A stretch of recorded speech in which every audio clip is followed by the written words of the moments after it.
తల్లి గర్భము నుండి ధనము తేడెవ్వడు, వెళ్ళిపోయిన నాడు వెంటరాదు. లక్షాధికారైన లవణ అన్నమెగాని, మెరుగు బంగారము మృంగబోడు. విత్తమార్జన చేసి విర్రవీగుటె కాని, కూడబెట్టిన సొమ్ము కుడువబోడు. పొందుగా మరుగైన భూమి లోపల పెట్టి, దాన ధర్మము లేక దాచి దాచి, తుదకు దొంగలకిత్తురో దొరల కవునో.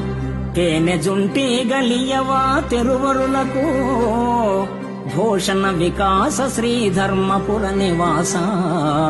దుష్ట సంహార నరసింహ దురిత దూర. ఆ